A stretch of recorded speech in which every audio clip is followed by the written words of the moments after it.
In an hour-long news conference yesterday, President-elect Donald Trump suggested that he would consider military force to gain control of the Panama Canal and Greenland, and economic force to acquire Canada. NBC News senior White House correspondent Gabe Gutierrez has more from yesterday's news conference.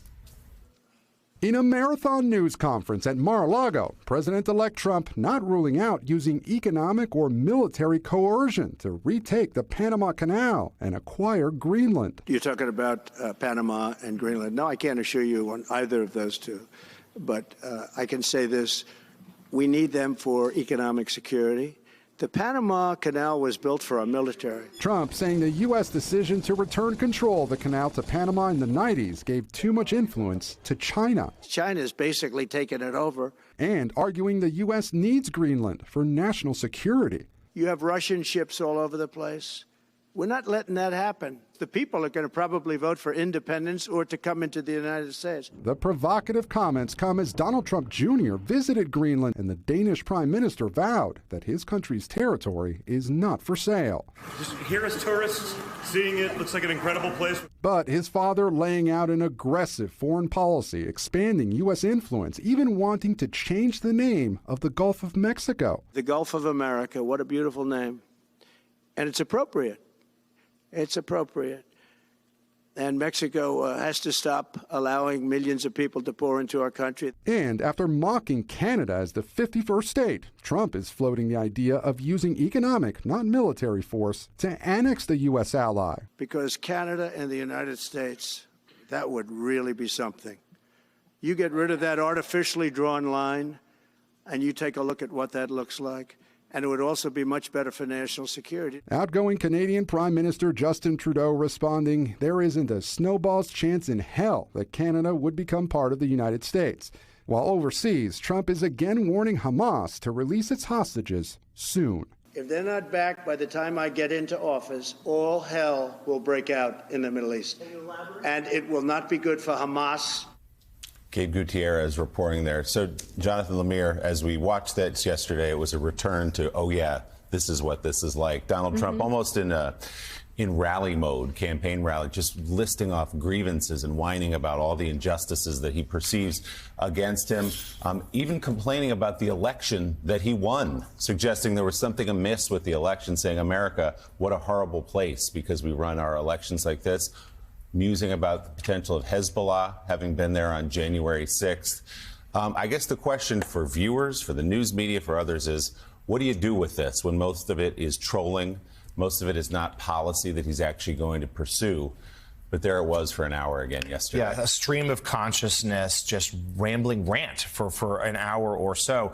Yes, indeed, a reminder of what it was like and a preview of likely what's to come. But I think there are a few things we should take away. And you're right, this is going to be the challenge of the next 4 years, is try to parcel through what he says and how much of it to actually take seriously. But if we, at face value, some of this stuff is very troubling and dangerous. You know, suggesting that he would use military force to reclaim the Panama Canal, which, as we have been talking about for a week or more, President Carter signed a treaty to give back to Panama, or Greenland, meanwhile, Greenland, part of Denmark, a NATO ally.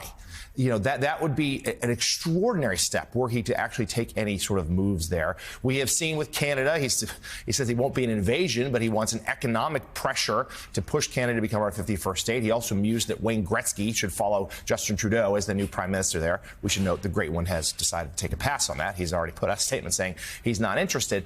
But there were more things that I think we have to look at more seriously as well. This idea of he acknowledged that Facebook and Meta's fact-checking changes, that's because of the pressure he has put on them, and sort of a signal to, I think, a lot in the sort of social media and tech industry that you need to get on board or we will perhaps lean on you heavily. He talked, floated January 6th conspiracy theories.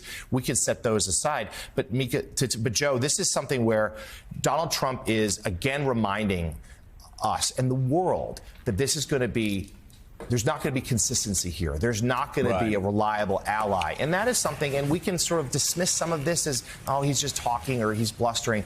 But, you know, he is talking about tariffs. He's talking about economic pressure, talking about withholding aid.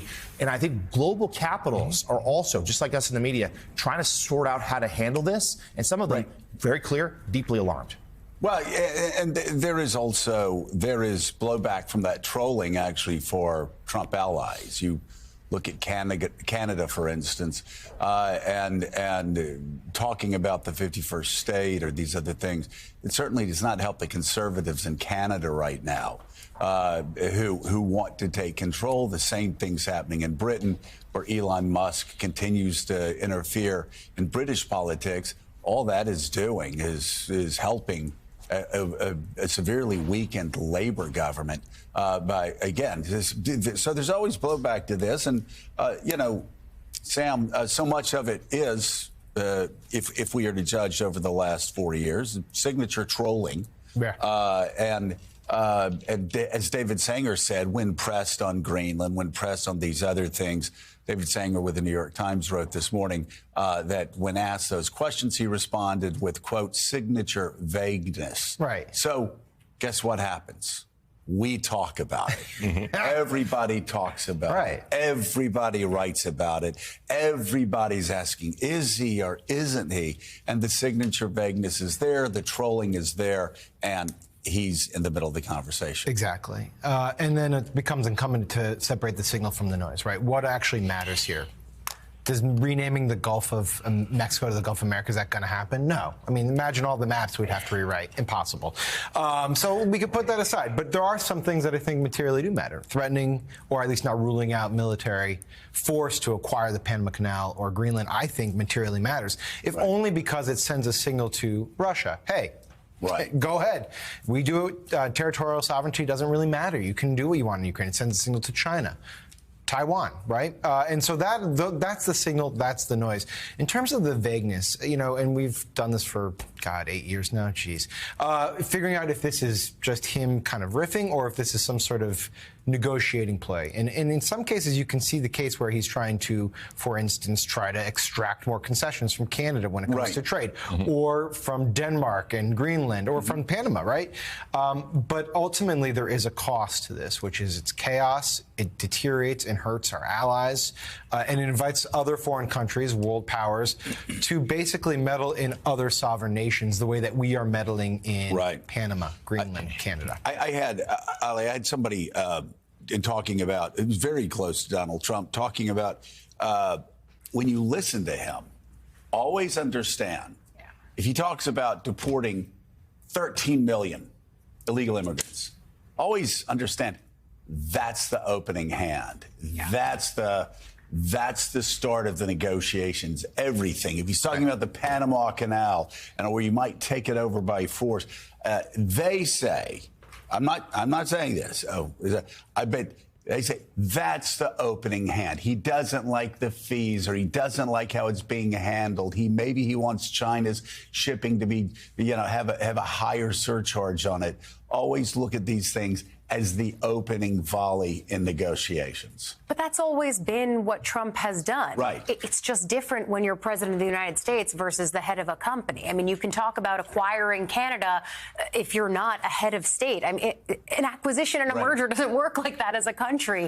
But I do think this is, once again, the place that we are in with the literal of Trump and the negotiating of Trump. And we talked about this morning on Way Too Early. From a diplomatic perspective, I think Sam makes an excellent point. From a policy negotiating perspective, it's also the same. There are people on Capitol Hill that I've spoken to recently who say, all right, what happens if we all agree on something and then someone whispers something new to Trump and we all have to go back on what we've already moved down the policy and legislative line? It's not a way for success legislatively or policy-wise, but this is going to be the central thesis of the second Trump administration. I do think the best advice, and I never find political books to be instructive when they're written by the candidates, but the best advice I got back in 2015 was read The Art of the Deal and you'll understand the way that Trump functions.